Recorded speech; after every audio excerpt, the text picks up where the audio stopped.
recevoir ce que le Seigneur a prévu pour nous ce matin. Bonjour, papa. Papa, tu as la parole. Amen.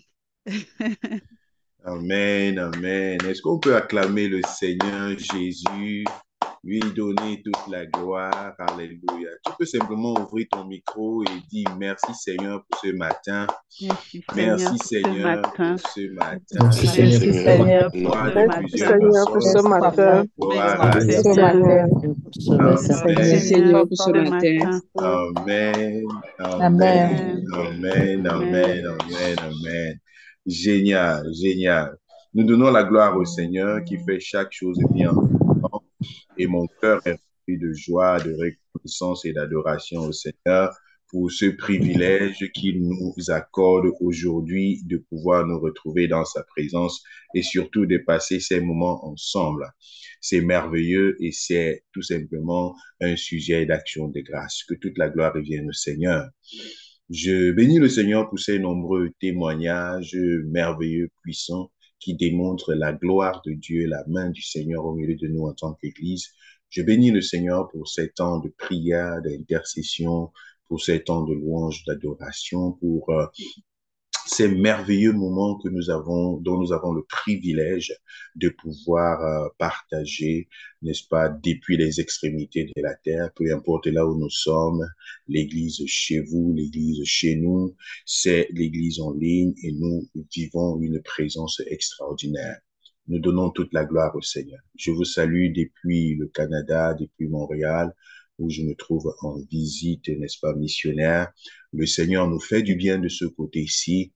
Il se manifeste, nous le voyons à l'œuvre, nous voyons, n'est-ce pas, la famille en particulier, n'est-ce pas, qui a reçu la grâce de cette visite missionnaire, bénie, remplie de joie. Hier encore, c'était un appel téléphonique, ils sont appelés partout dans le monde, la famille qui est éparpillée un peu de partout pour dire non, appelez, et puis le pasteur est là, on veut célébrer le Seigneur avec lui pour ces moments-là. Donc, c'est vraiment une immersion dans l'action de grâce, dans la bénédiction de ce que le Seigneur fait avec nous. C'est pourquoi je donne gloire au Seigneur pour le CBS Online Church, pour l'Église qui vient chez toi, qui apporte la présence de Dieu partout où tu te trouves. Salut à nos bien-aimés à Bafoussam, n'est-ce pas, nous avons vu une autre sœur qui était à Bafoussam, qui s'est joint à nous à travers la Fondation de la foi, notre sœur Audrey Epetit. Et elle a suivi les cours de la Fondation de la foi. Et dès que nous avons fini avec le cours de la Fondation de la foi le samedi d'après, elle se retrouvait en Allemagne parce qu'entre-temps, son visa a été sorti. Et lorsqu'elle arrive en Allemagne, elle peut juste continuer dans sa foi parce que c'est une histoire qui a commencé il y a de cela 3, 4 mois en arrière. Donc, on voit comment le Seigneur va chercher les gens indépendamment du lieu, indépendamment de la position géographique. Le Seigneur manifeste sa gloire, il engage un projet de vie, un projet de transformation dans la vie des individus, mais aussi dans la vie des familles. Je bénis le Seigneur que toi et moi, nous fassions partie de cette génération, nous fassions partie de cette histoire que Christ est en train de bâtir dans nos cœurs, mais aussi dans l'histoire de l'Église, dans le corps de Christ. C'est extraordinaire. Nous voulons regarder vers l'avant, nous voulons persévérer. Dans le message de ce matin, le Seigneur me met à cœur de t'encourager par rapport à ta foi, par rapport à l'appel de Dieu qui se fait entendre dans ton cœur. Tu sens que Dieu veut faire quelque chose avec toi. Tu sens que la main de Dieu se tend vers toi. Tu sens que tu as perdu du temps. Il y a quelque chose, il y a un son de la cloche du Seigneur à laquelle tu n'arrives pas encore à répondre. Tu sens que Dieu a tendu ses mains et tu veux mettre, n'est-ce pas, tes mains dans les mains du Seigneur qui sont tendues vers toi. Tu as peut-être déjà fait le premier pas avec le Seigneur, mais sur ton chemin, tu sens que tu as besoin de comprendre davantage comment marcher avec le Seigneur.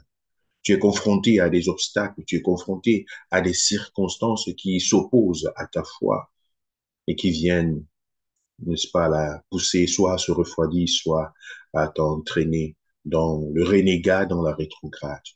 Ce matin, je voudrais, par l'inspiration du Seigneur, parler dans ton cœur et t'apporter quelques révélations sur des obstacles qui s'opposent à la foi. Les obstacles qui s'opposent à la foi sont à la fois intérieurs mais aussi extérieurs. Lorsque tu entends le Seigneur t'appeler, viens à moi. Lorsque tu entends au fond de ton cœur l'amour de Dieu retentir et que tu sens que tu dois répondre à cet amour, mais des barrières s'opposent. Ton cœur est plein de tristesse. Le vide en toi reste plus grand car il devrait être comblé par le Seigneur, ton Créateur, ton Dieu. Mais ce vide reste à cause de certaines circonstances qui viennent pour s'opposer sur ton chemin. Ce matin, je voudrais te donner la révélation biblique et aussi les clés spirituelles pour pouvoir éloigner ces obstacles devant toi et te tourner vers le Seigneur. Dieu t'appelle, Dieu t'appelle, Dieu étend sa main vers toi chaque jour. Il fait résonner la trompette chaque jour dans tes rêves, dans ton sommeil, dans les paroles, dans les prédications, dans les appréhensions que tu vois autour de toi. Tu entends la voix de Dieu. Il parle en toi. Il te dit, mon fils, viens à moi, ma fille, viens à moi. Il te montre le prochain chemin, la prochaine étape que tu devrais prendre dans ta vie. S'il le fait, c'est par amour. S'il le fait, c'est parce que tu comptes, c'est parce que tu as de la valeur. S'il le fait, c'est parce que ta vie compte, ta vie est importante à ses yeux. Et c'est pour ça qu'il te tend la main. Tu es une personne extraordinaire, tu as de la valeur, le Seigneur veut t'utiliser, c'est parce que il sait qu'à travers toi, quelque chose est possible. Mais le monde vient t'offrir autre chose. Le monde vient, n'est-ce pas, te présenter autre chose et te détourner de la voie du Seigneur. Ce n'est pas l'objectif du Seigneur. Dieu veut capitaliser les dons qu'il a déposés en toi. Il veut les rendre utiles, il veut les rendre parfaites, il veut les rendre bénéfiques pour ta propre vie, mais aussi pour l'entourage. La foi est une ferme assurance des choses qu'on espère, une démonstration de celles qu'on ne voit pas, nous dit Hébreux 11, le verset premier, une ferme assurance des choses qu'on espère. La foi, tu ne peux pas la saisir, mais les fruits de la foi, tu peux la saisir. La foi, tu ne peux pas, n'est-ce pas, la dessiner quelque part, mais la foi, tu peux la démontrer parce qu'elle est croissante, parce que elle a un mouvement, elle a une, une vie en elle. Elle a besoin d'être nourrie, elle a besoin d'être entretenue, elle a besoin d'être activée. Elle a besoin d'une atmosphère favorable. Les mains du Seigneur sont tendues. Mais face à cela, l'ennemi ne dort pas, les circonstances autour de nous sont parfois contradictoires. C'est pourquoi le Christ a dit dans le livre de Luc au chapitre 18, le verset 8, il dit, lorsque le Fils de l'homme viendra, trouvera-t-il encore la foi sur la terre? C'est la question que Christ pose. Trouvera-t-il encore la foi sur la terre? Car la foi est soumise à des intempéries. Le premier obstacle que je voudrais soulever ce matin, c'est l'aveuglement spirituel.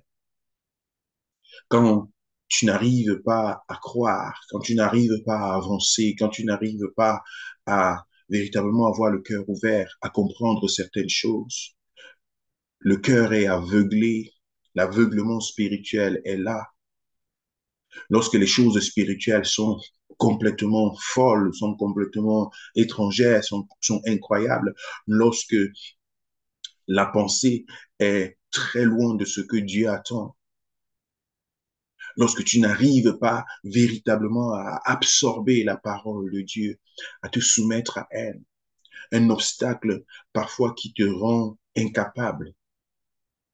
On appelle cela l'aveuglement spirituel. Peu importe ce qui va être dit, peu importe ce qui va être fait, peu importe ce qui va être démontré autour de toi, mais ton cœur est fermé. Tu es dans un tout autre monde. Parfois, tu sens au-dedans de toi que c'est le temps pour toi de croire, mais pour une raison ou pour une autre, ton esprit est complètement déconnecté. C'est l'aveuglement spirituel. Et cet aveuglement spirituel, parfois, ne dépend pas de toi-même, de tes propres forces. Et c'est tout simplement un voile obscur qui vient se placer et t'empêcher de voir ce que Dieu attend de toi. Et c'est pourquoi la Bible nous dit dans le livre de 2 Corinthiens au chapitre 4, le verset 4, que je m'en vais lire. 2 Corinthiens 4, verset 4, on dit, pour les incrédules dont le Dieu de ce siècle a aveuglé l'intelligence, afin qu'ils ne voient pas briller la splendeur de l'évangile de la gloire de Christ, qui est l'image de Dieu. C'est un aveuglement qui n'est pas provoqué par une main humaine, mais par une main spirituelle. Là où tout est noir, tout est obscur, et on se dit, mais on ne comprend pas pourquoi il ne croit pas, on ne comprend pas pourquoi cette personne n'avance pas, on ne comprend pas pourquoi le pas qui devrait être fait n'est pas fait. Lorsque l'aveuglement spirituel est là, le Dieu de ce siècle, il a aveuglé l'intelligence afin qu'il ne voie pas briller la splendeur de l'évangile. Il y a des témoignages autour de toi, il y a des transformations autour de toi, ainsi de suite.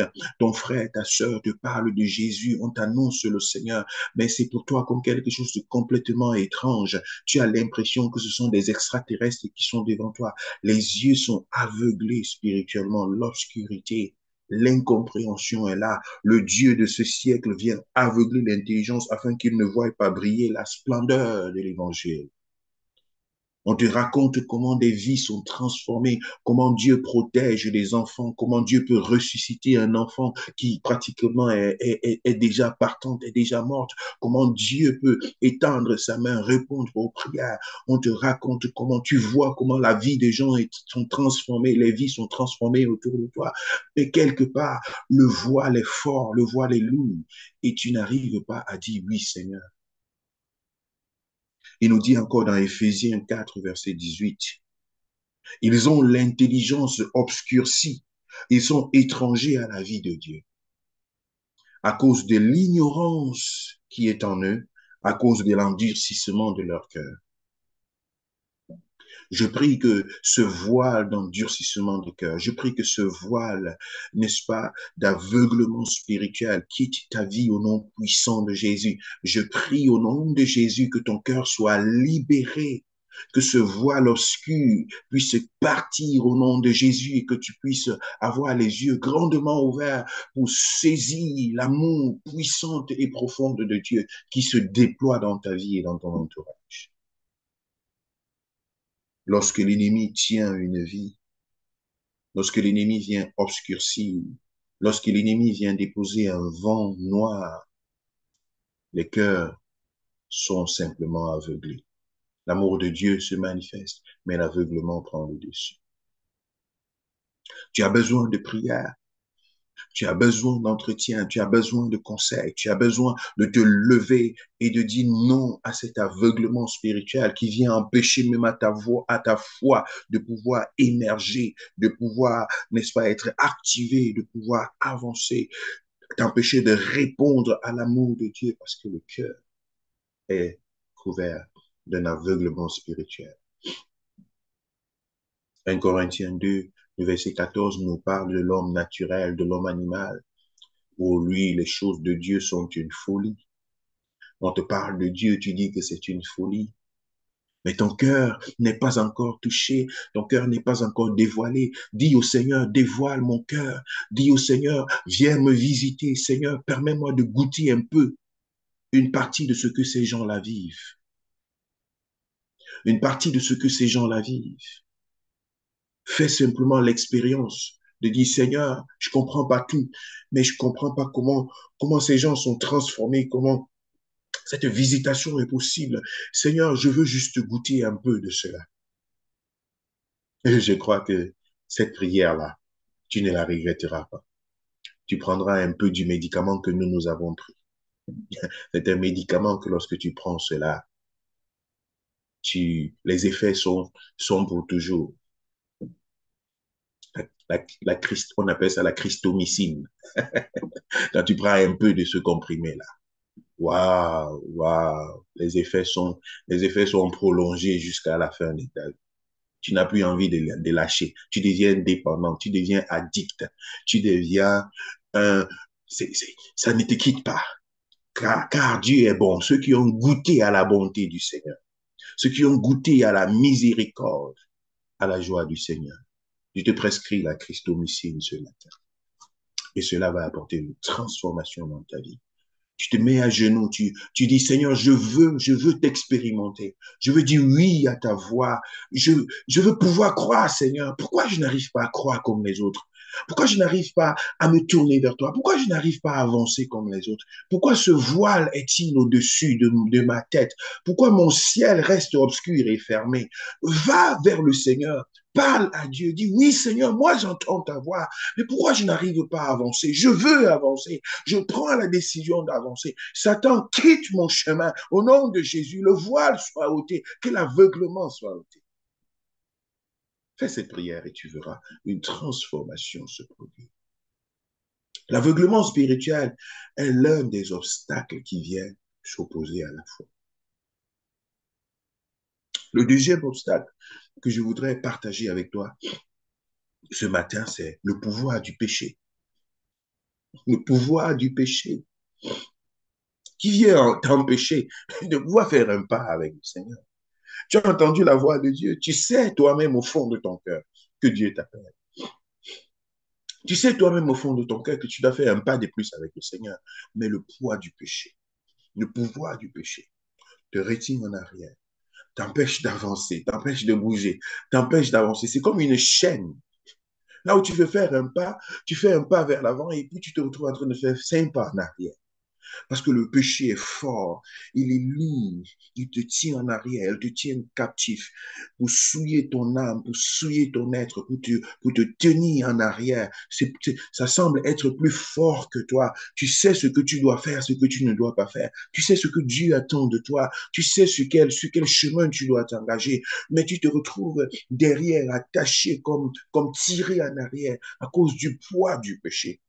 La prière est manifeste en ta faveur. La gloire de Dieu se manifeste. La bénédiction de Dieu descend sur ta vie. Mais le péché vient souiller encore tout cela, te tirer en arrière. Mais tu fais un pas devant, c'est un pas derrière. Et tu n'arrives pas à avancer. Le poids du péché est un obstacle majeur à la foi.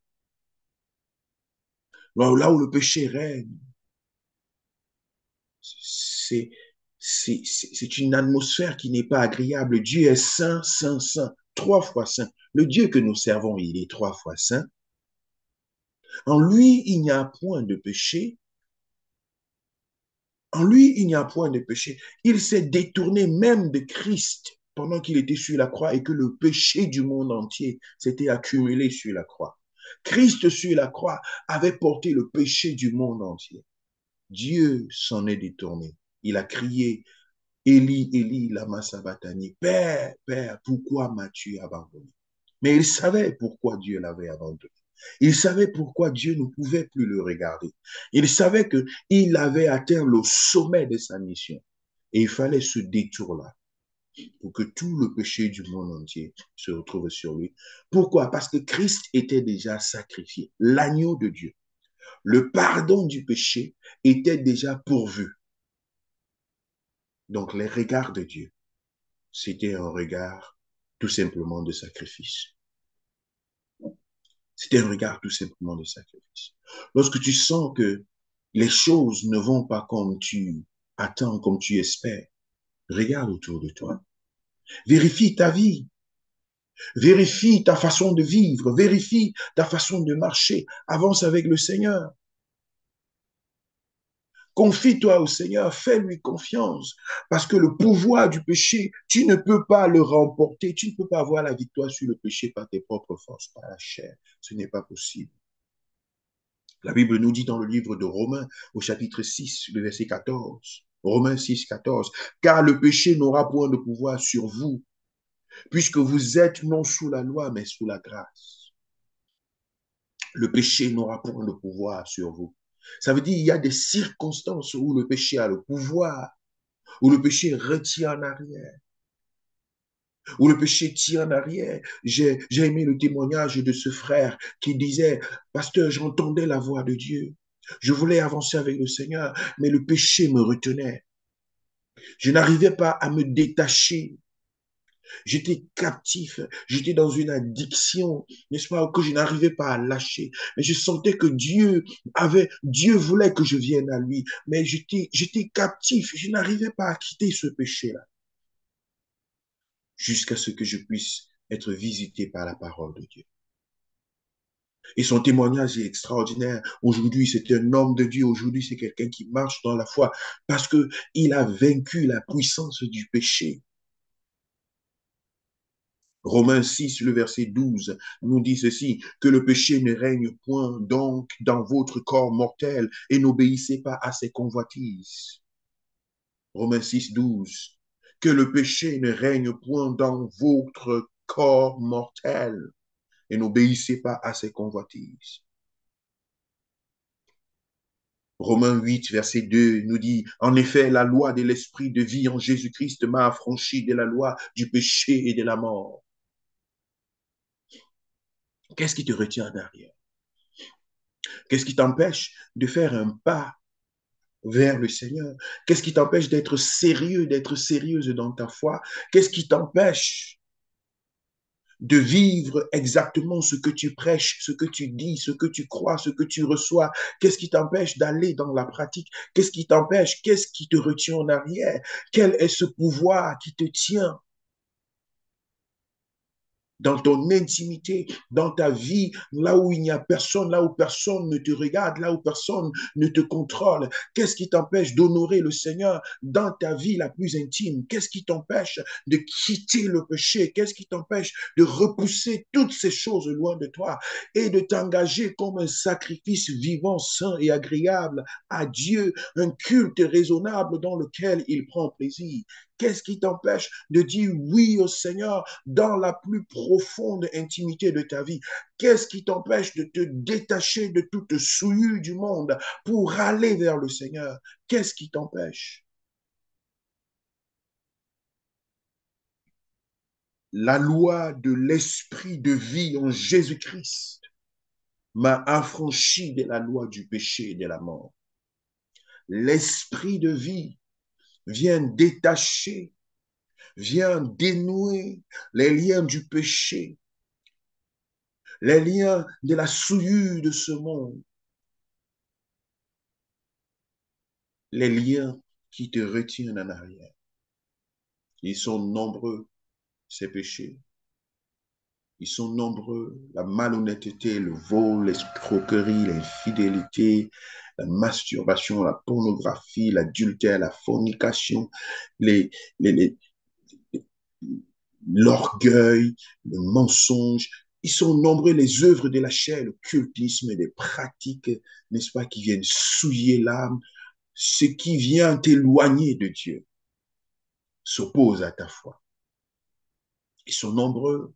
Et le monde est, le monde a une habileté à créer de nouveaux péchés, à éliminer même de nouveaux péchés, à normaliser de nouveaux péchés. Ce que nous appelions péché il y a de cela 25 ans, le monde a changé les choses. Si tu veux fonctionner selon le monde, tu vas dire que ça, c'est normal. Mais pourtant, la Bible dit, ce n'est pas normal. Le péché, c'est le péché. Le péché ne change pas de nature. Avec le temps, pour dire que c'était le péché, aujourd'hui, c'est devenu quelque chose qui se fait. Non. Écoute la voix du Saint-Esprit au fond de ton cœur. À travers, n'est-ce pas, la lumière qu'il met sur ta conscience. Et accepte de marcher selon l'orientation de Dieu et non selon l'orientation des hommes. Selon la pensée de Dieu et non selon la pensée des hommes. Alléluia, alléluia. Que le péché puisse perdre son pouvoir sur ta vie au nom de Jésus. Que le péché puisse perdre son pouvoir sur ta vie au nom puissant de Jésus. Que la main du Seigneur te visite. Que la grâce de Dieu te visite. Que le poids et le pouvoir du péché soient annulés dans le nom de Jésus. Et que cette visitation soit ton partage. Lorsque le péché te tient, c'est difficile de faire un pas vers l'avant. Difficile. Mais lorsque tu peux croire, lorsque tu peux t'accrocher au Seigneur, lorsque tu peux lui faire confiance, lorsque l'esprit de vie en Jésus-Christ intervient dans ta vie, alors tu es affranchi de la loi du péché et de la mort. C'est merveilleux de le faire. Et à partir de ce moment-là, tu vas expérimenter Dieu dans une dimension très forte et très profonde et très authentique. Je parle d'authenticité parce que c'est une vérité. Parfois, tu peux vivre dans le péché et te dire que Dieu accepte que tu vives dans le péché.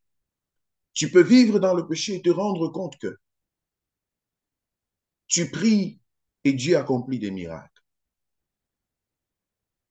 Tu arrives à l'église et Dieu te dit, mon fils, ma fille, je t'aime et tout le reste, alors que hier soir, la semaine dernière, tu étais dans une souillure et tu te dis, waouh, ça veut dire que Dieu est dedans. Fais attention. Fais attention. Parce que si tu prononces le nom de Jésus, il y a des miracles, il y a des prodiges, il y a de la puissance qui va se manifester. Mais c'est parce que Dieu veut sauver les autres. C'est parce que Dieu veut accomplir son œuvre. C'est parce que Dieu veut manifester sa gloire. C'est parce que tu es en train d'utiliser une clé qui fonctionne. Une clé qui fonctionne. Et elle va fonctionner. Elle va fonctionner. Pourquoi? Parce que tu as utilisé la clé. Imaginez un chauffeur qui a les clés de la voiture entre ses mains. Il gare la voiture et il insulte la voiture. Il se déploie contre le créateur de cette voiture-là. Il fait des posts négatifs, il va contre le créateur de la voiture. Il fait ce que le créateur de la voiture ne veut pas, mais il ne touche pas à la voiture parce qu'il ne peut pas. Mais il apporte des choses qui sont négatives. Après, il entre dans la voiture, il prend sa clé, il met sur le moteur, il allume. Qu'est-ce qui va se passer? La voiture va s'allumer. La voiture va s'allumer parce que la personne a utilisé la clé et la clé lui donne le droit d'allumer la voiture. Mais l'état de l'âme de cette personne n'a rien à voir avec le fait que la voiture là est en train de fonctionner. Les plaintes que cette personne a déposées contre le producteur de cette voiture n'ont aucune influence sur l'effet de la clé qui doit ouvrir cette voiture. La grâce est trompeuse, la beauté est vaine et passagère, la grâce est trompeuse. Dieu peut te faire grâce qu'à travers ta vie, des miracles se produisent, que tu te sentes bien, que tu te lèves et que tout va bien alors que tu viens de passer dans une circonstance désastreuse aux yeux de Dieu, que ta vie est souillée. Mais ne te dis pas que comme je peux vivre la présence de Dieu, comme les choses bien se passent autour de moi, comme Dieu répond encore à mes prières, tout va bien. Non, non, non. Le péché te sépare de Dieu. Si tu prononces le nom de Jésus, ça va se manifester. La gloire de Dieu va se manifester. Si tu vas à l'église, tu vas vivre une atmosphère glorieuse autour de toi. Et ça n'a rien à voir avec ton intimité, ta relation personnelle avec Dieu, ton obéissance avec Dieu. Dieu veut sauver quelqu'un. Dieu veut bénir son église. Dieu veut bénir ta famille. Dieu veut faire quelque chose dans la vie des autres. Mais écoute ce que l'apôtre Paul dit. Il dit, je tiens mon corps en bride et je cours. Je fais attention afin qu'après avoir ouvert la porte du ciel aux autres, que moi-même je ne puisse pas rester derrière. C'est l'apôtre Paul, le plus grand de tous les apôtres, qui dit cette parole. Il tient son corps en bride. Son corps qui est soumis au péché, qui est soumis à la chair, qui est soumis à la puissance de la mort du péché. Il dit, je tiens cela en bride. Je lutte pour que le poids du péché ne puisse pas venir éteindre ma foi, venir me disqualifier. Venir me disqualifier. Vous savez, Moïse était dans la désobéissance lorsqu'il a frappé le rocher avec son bâton, de la manière à laquelle Dieu ne lui avait pas demandé de frapper, parce qu'il était fâché, il avait la colère en lui et il a frappé. Il était fatigué de ce peuple au cou raide et son cœur s'est lâché. Il a péché contre Dieu. Dieu, d'une part, l'a disqualifié, il n'a pas pu entrer dans Canaan. Mais vous savez quoi? L'eau a continué à couler de ce rocher. L'eau a continué de couler du rocher.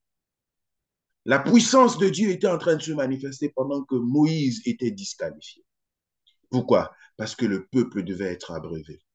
Seigneur, n'avons-nous pas fait des miracles en ton nom? N'avons-nous pas guéri des malades? N'avons-nous pas parlé en langue? N'avons-nous pas prophétisé? Arrière de moi, serviteur d'iniquité, je ne vous ai jamais connu. Jésus ne dit pas, vous n'avez pas fait ces choses, mais arrière de moi. Non, ne te fie pas à ce que tout semble aller bien autour de toi. Ce n'est pas le synonyme de ton intimité avec Dieu et de la sanctification à laquelle le Seigneur t'appelle. Cherchons la sanctification, sans laquelle nul ne verra le Seigneur. Cherchons la sanctification, sans laquelle nul ne verra Dieu. Tourne-toi vers le Seigneur, il te fera du bien. Le pouvoir du péché sera vaincu. Car la Bible nous dit, en effet, la loi de l'esprit de vie en Jésus-Christ nous a affranchis de la loi du péché et de la mort. Lorsque tu crois, cette victoire se manifestera en ta faveur. Lorsque tu crois, cette bénédiction absolue, cette liberté, tu verras, mais tu peux vivre sans ce péché, tu peux vivre sans ces détours-là, ta vie peut louir sans ces choses-là. Le monde et le diable te montrent des choses que tu vas perdre si tu décides de vivre dans la sanctification. Mais c'est un mensonge de l'ennemi. C'est un mensonge de l'ennemi. Tu peux évoluer sans passer par la corruption. Tu peux passer à autre chose. Tu peux même être privé de ces choses-là parce que tu as décidé d'être honnête, d'être véridique, d'être juste, de marcher dans l'orientation de Dieu, de garder ton corps, de ne pas te souiller pour des choses matérielles, pour des choses de ce monde. Parce qu'à la fin, ce n'est que du matériel. Que le diable essaye de pouvoir miroiter devant toi et devant nous en tant qu'enfants de Dieu pour nous détourner de la présence du Seigneur. C'est un mensonge de l'ennemi auquel nous ne devons pas céder. Le pouvoir du péché, qu'il soit brisé au nom de Jésus et que le Seigneur te donne la grâce de pouvoir le vaincre. Le troisième obstacle à notre foi, cette foi qui plaît à Dieu, cette foi qui nous permet d'expérimenter le Seigneur, cette foi qui nous permet de nous rapprocher de Dieu, cette foi qui nous permet de vivre une relation personnelle, individuelle, une réconciliation avec notre Créateur, cette foi qui nous amène à grandir et à évoluer. L'un des obstacles, le troisième, c'est l'incrédulité. L'incrédulité, c'est lorsque la parole de Dieu est là, la puissance de Dieu se manifeste, mais tu dis non. Tu dis non, je n'y crois pas. Tu dis non, je suis dans le doute. Tu n'arrives pas à croire à cause du doute, à cause des pensées, à cause des philosophies, à cause, n'est-ce pas, de certaines préférences. Ici, il ne s'agit pas de l'aveuglement spirituel dont nous avons parlé en premier. L'aveuglement spirituel, c'est vraiment comme venu de nulle part. Mais l'incrédulité est fondée sur des raisonnements intérieurs, est fondée sur des doutes, n'est-ce pas, scientifiques, des doutes prouvables, des débats et des discussions, des préférences à gauche, à droite, des positions qui t'opposent à la parole de Dieu. L'incrédulité. Il y en a qui croient beaucoup. Celui qui est incrédule croit en quelque chose. Tu es incrédule parce que tu crois en quelque chose. Celui qui n'arrive pas à croire, incrédule par rapport à la guérison divine, c'est parce que toute sa foi est dans la médecine. Nous ne refusons pas la médecine. Nous encourageons et nous marchons en parallèle avec la médecine. Mais lorsque toute ta foi n'est qu'au niveau de la médecine, qu'elle soit, n'est-ce pas, j'allais dire traditionnelle ou classique, ce n'est que de cette façon-là que tu crois que la guérison peut se passer. Lorsqu'on va te dire, prions, si tu acceptes même de prier, ce sera juste par des formalités. Mais il y en a qui disent, non, ça ne sert à rien. Donc, celui-là qui est incrédule, c'est parce qu'il croit en quelque chose d'autre. Il ne veut pas se tourner vers le Seigneur. Il ne veut pas croire en la parole de Dieu. Tu lis la Bible t'enseigne, elle te dit avance, fais un pas, mais tu doutes dans ton cœur. Jésus dit à Pierre, viens vers moi. Pierre dit, Seigneur, si c'est toi, dis-moi de venir. Jésus dit, viens vers moi. Mais Pierre, il met les premiers pas sur les eaux. Il marche sur les eaux comme il a vu Christ marcher. Mais tout d'un coup, il croit que ce n'est pas possible qu'un être humain marche sur les eaux. Il refuse de croire. Je crois que les eaux ne sont pas faites pour marcher dessus. Voilà là où sa foi part. Les eaux sont faites, ce n'est pas pour qu'un être humain soit. Il est sur les eaux. Mais sa foi, c'est que personne ne peut être sur les eaux.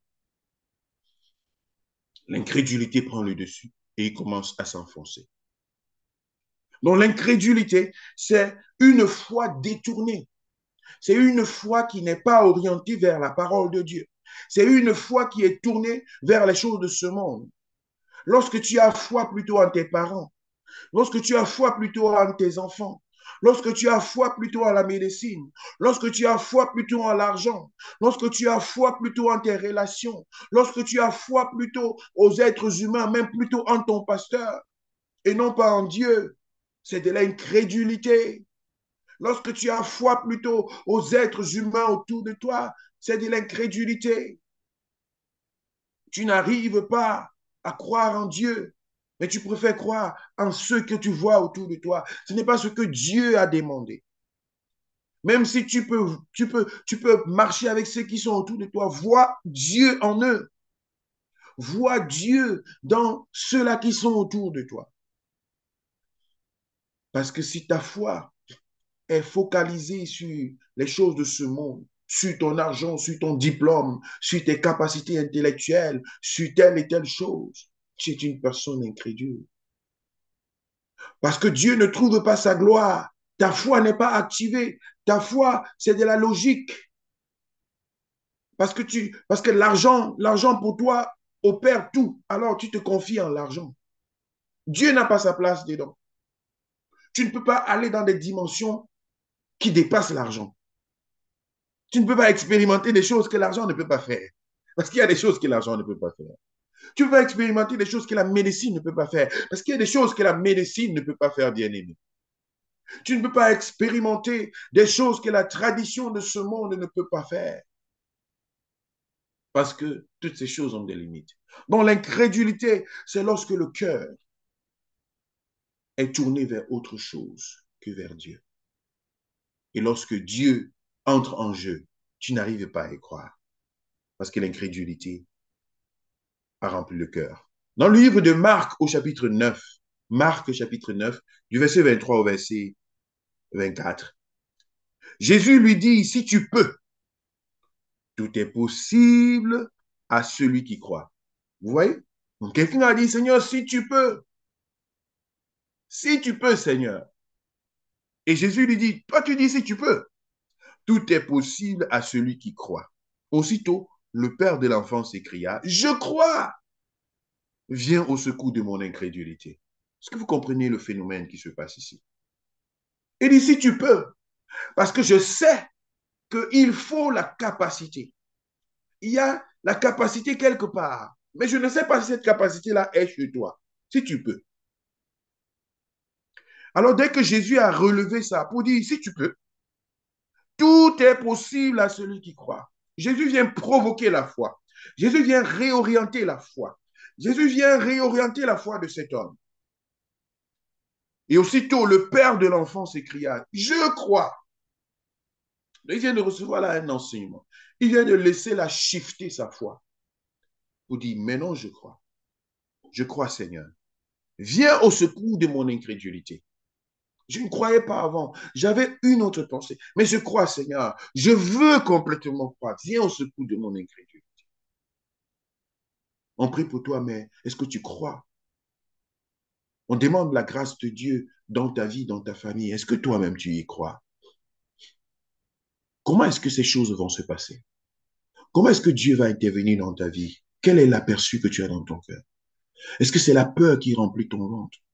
Est-ce que c'est plutôt ce que les médecins ont dit qui est la chose la plus résonante en toi?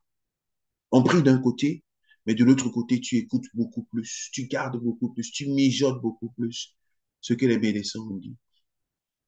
On a dit que l'enfant que tu portes est en danger dans ton sein. C'est cette phrase-là qui est plus forte dans ton esprit. Cette phrase-là que tu gardes, tu mijotes là-dessus, ton cœur fait mal, tu commences à réagir bizarrement. La parole de Dieu vient et te dit, ne crains point, ça c'est un enfant prophétique, le miracle de Dieu s'est accompli et tu vas aller jusqu'à l'enfantement. Tu reçois cette parole. Mais de l'autre côté, oh, la simple phrase qu'un médecin a dit, le médecin haut gradé là, avec 40 ans d'expérience professionnelle, il t'a dit que ici là, ça ne, ça, je suis pas sûr que ça va fonctionner. Tu es, ta foi est focalisée sur ce que les hommes de ce monde, ce que les experts de ce monde. Pourtant, de l'autre côté, le Seigneur a déposé une parole. Et quel est ton comportement? Comment est-ce que ton corps va réagir? Ton corps va réagir selon ta foi. Ce n'est pas la prophétie qui est une fausse prophétie. C'est ton corps qui refuse de recevoir la prophétie. Ce n'est pas la prière qui ne fonctionne pas. C'est ton corps qui refuse de croire en cette prière. Il dit, Seigneur, viens au secours de mon incrédulité. Seigneur, je crois. Cet homme Christ vous dit, Seigneur, j'étais départagé, mais maintenant je crois. C'est un obstacle majeur à notre foi. Quand Dieu te tend la main, quand Dieu te montre le chemin, quand Dieu t'appelle à lui, quand Dieu te dit, viens à moi, tel que tu es. Bien-aimé, fais le pas. Fais le pas. Ne commence pas à réfléchir, je vais manger quoi, je vais ceci, cela. Non, il dit, les renards ont des tanières, des oiseaux ont des nids, mais le Fils de l'homme n'a pas où poser sa tête. Si tu veux me suivre, suis-moi. Un pas de foi. Le Seigneur ne te garantit pas l'abondance, du moins dans ce cas. C'est plus tard qu'il te garantit cela, dans ce siècle. Et la vie éternelle dans le siècle à venir. Mais il te dit, viens à moi. Il te dit, quitte le pouvoir du péché, quitte le pouvoir de l'incrédulité, quitte l'aveuglement spirituel et viens à moi. Jean chapitre 20, le verset 27. Puis il dit à Thomas, avance ton doigt ici et regarde mes mains. Avance aussi ta main et mets la main dans mon côté. Et ne sois pas incrédule, mais crois. Waouh!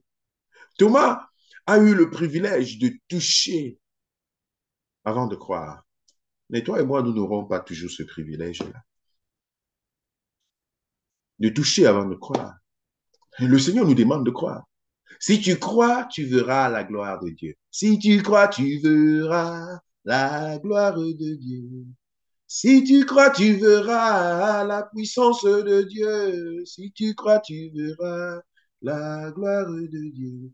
Lorsque tu crois, tu vois cette gloire se manifester en ta faveur. Tu la vois se déclencher comme de nulle part parce que Dieu ne partage sa gloire avec personne. Lorsque Dieu sait que c'est à la hauteur des hommes, si tu montres à Dieu que c'est à ta hauteur, n'attends pas Dieu dedans parce qu'il ne veut pas partager sa gloire avec toi.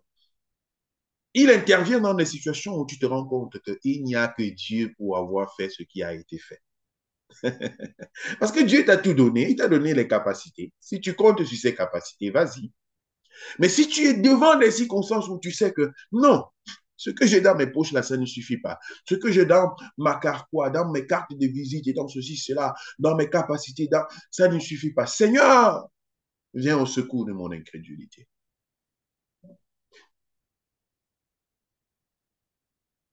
Hébreux 3, verset 12 nous dit, prenez garde, frères, que quelqu'un de vous n'ait un cœur mauvais et incrédule. Hébreux 3, verset 12. Prenez garde. Frères, on ne parle pas ici des païens.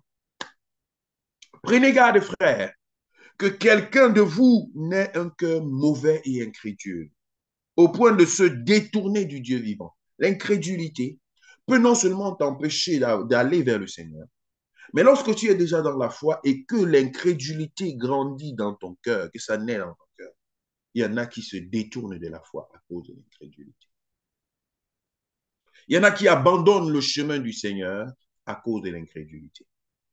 Il y en a qui se détournent de la foi et de la parole de Dieu à cause de l'incrédulité. Je prie que cela ne soit pas ton partage. Je prie que le Seigneur te fasse grâce de croire. Et de lui dire, Seigneur, viens au secours de mon incrédulité. Dans chaque circonstance, là où tu me demandes de faire un pas de plus, je voudrais croire que tu es capable. Tu pourvois pour moi. Tu interviens dans ma vie. Tu prends soin de tout. Rien n'échappe à ta vigilance et à ta puissance. J'y crois, Seigneur. Le dernier obstacle que je m'en vais toucher, le quatrième de cette prédication, c'est le découragement. Le découragement. Le découragement. J'ai dit un jour que le découragement est l'un des agents négatifs qui essaiera toujours de frapper à la porte de l'humanité entière et en particulier des chrétiens, des enfants de Dieu, jusqu'à ce que le Seigneur Jésus-Christ revienne. Le découragement. Le découragement vient pour s'opposer à ta foi. Oh, mais tu as trop attendu. Oh, mais jusqu'à quand? Oh, mais les autres sont bénis. À quand ton tour? Oh, mais est-ce qu'il y a ceci? Mais est-ce qu'il y a cela? Le découragement vient s'opposer et t'amener dans le refroidissement, éteindre ta foi, t'empêcher d'avancer, de répondre à l'appel de Dieu. Ésaïe chapitre 40, le verset 31 nous dit, mais ceux qui se confient en l'Éternel renouvellent leur force. Ils prennent le vol comme les aigles. Ils courent et ne se lassent point. Ils marchent et ne se fatiguent point. Confie-toi en l'Éternel. Pour t'opposer au découragement, pour t'opposer à l'abandon, pour t'opposer, n'est-ce pas, à la fatigue spirituelle, là où ton esprit est fatigué et relâche, là où tu as les genoux, n'est-ce pas, affaiblis, les mains languissantes, alors que Dieu t'attend, alors que la main de Dieu est tendue vers toi, mais les choses de ce monde te fatiguent. Parfois même les choses de la foi même, les activités autour de toi, ça te fatigue au-dedans de toi. Tu sens que les forces sont parties depuis longtemps. Tu es là comme une coquille de toi-même et tu joues, n'est-ce pas, au maintien. Non, avec le Seigneur, il n'y a pas de maintien. Il faut faire face au découragement qui est au fond de toi. Il faut pointer la chose du doigt. Il faut aller chercher les causes profondes parce que le découragement est une gangrène qui tue à petit feu.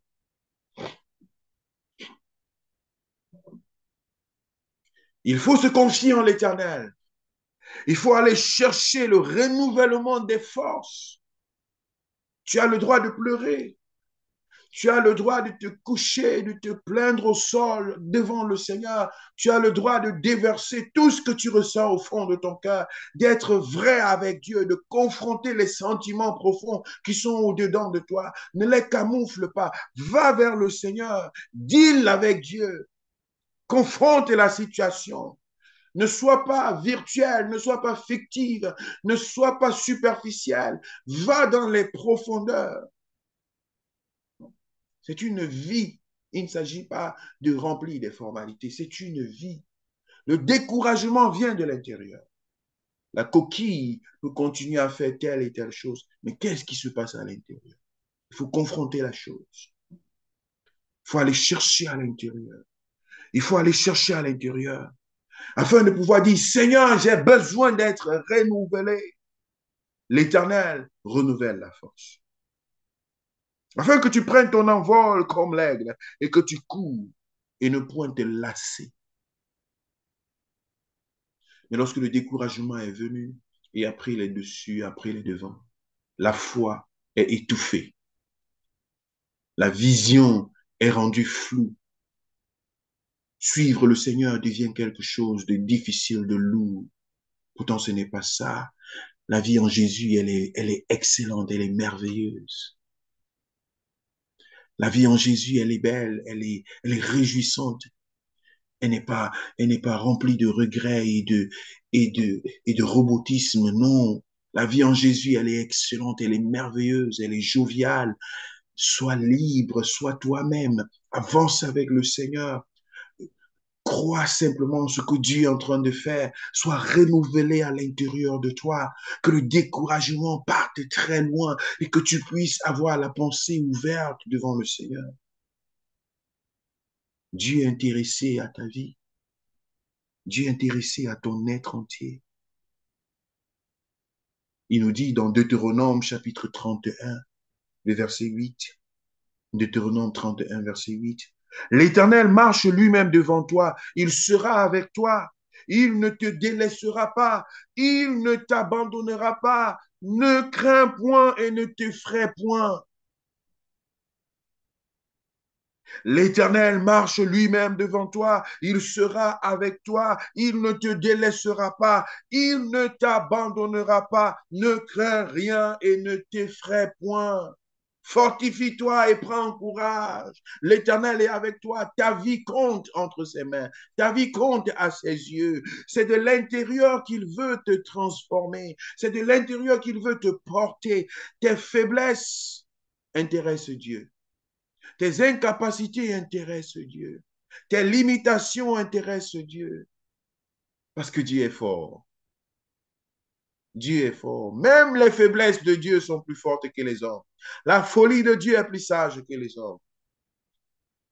La force qui vient de l'intérieur, c'est Dieu qui la donne. C'est Dieu qui la donne. Je prie que Dieu te fortifie en ce moment. Je prie que la force spirituelle, je prie que l'Esprit de Dieu se saisisse de toi et que la force qui vient de l'intérieur puisse renaître en toi au nom de Jésus de Nazareth. Que tu te déploies dans sa présence, que tu prennes un temps devant lui pour dire, Seigneur, c'est de l'intérieur que j'ai besoin de toi.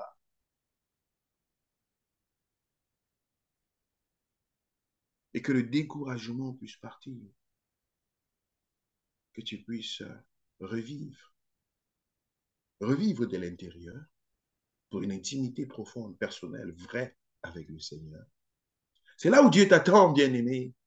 Dieu te tend sa main ce soir, ce matin, pendant que je m'en vais clôturer cette prédication. Dieu te tend sa main.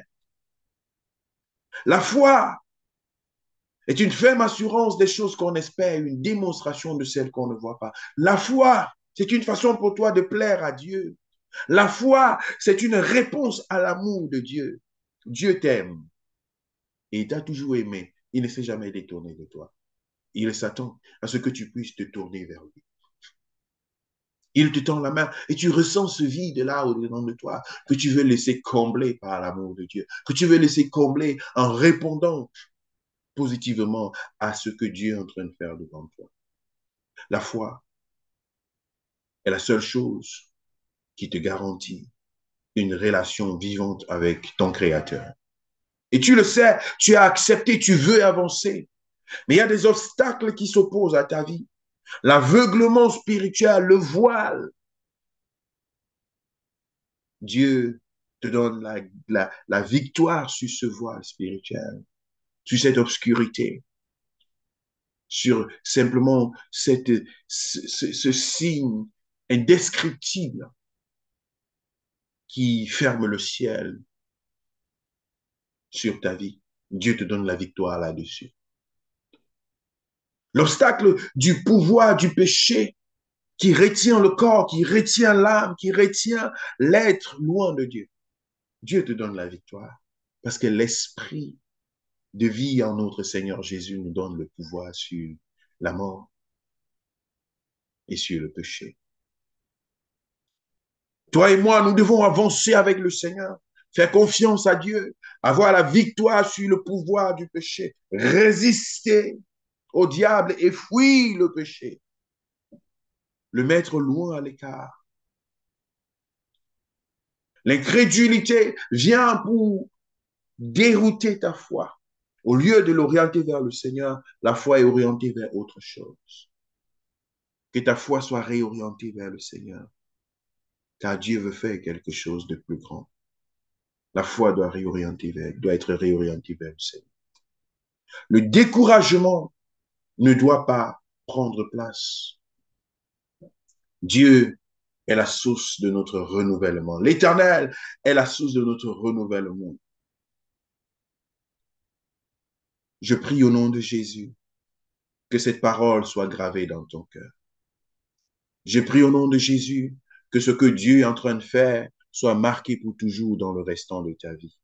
Je prie au nom de Jésus que l'Esprit du Seigneur se saisisse de toi. Je prie au nom de Jésus que ta foi soit nourrie. Je prie au nom de Jésus que tu te tournes vers ce que Dieu dit et non ce que les hommes disent. Je prie au nom de Jésus que la voix du Seigneur que tu entends au fond de toi, que cela ne reste pas rétenti dans le vide, mais que tu y apportes une réponse adéquate pour dire oui, Seigneur, viens au secours de mon incrédulité. Je crois, Seigneur, je veux faire un pas avec toi. Je prie au nom de Jésus que tu puisses avancer avec le Seigneur, que tu marches dans la foi et qu'après avoir ouvert la porte à plusieurs autres personnes, que tu ne restes pas toi-même en arrière, que tu sois ce modèle de l'intérieur vers l'extérieur, que l'Éternel des armées qui t'a enrôlé dans son armée puisse te tenir par la main et te conduire jusqu'à la fin de tes jours. Lorsque le Fils de l'homme viendra, trouvera-t-il la foi sur la terre? Je prie que tu répondes par l'affirmative au jour du Seigneur. Oui, Seigneur, tu es venu et j'ai eu à garder la foi jusqu'ici.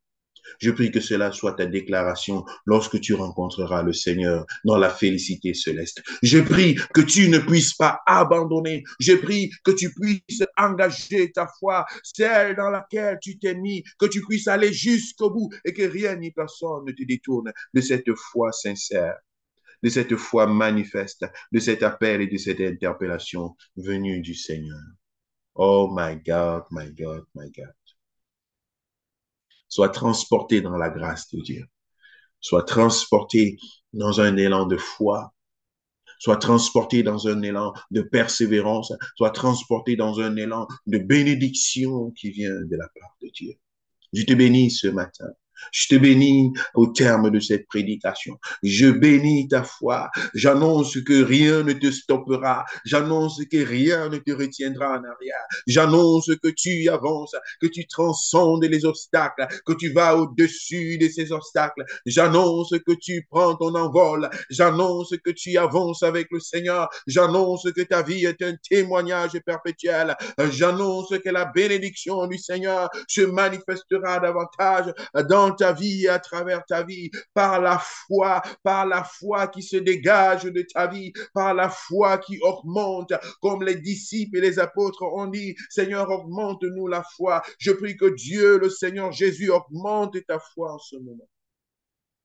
Que tu cours sans te relâcher, que tu cours sans t'arrêter jusqu'au retour du Seigneur. Je te bénis dans le nom de Jésus. Amen, amen, amen.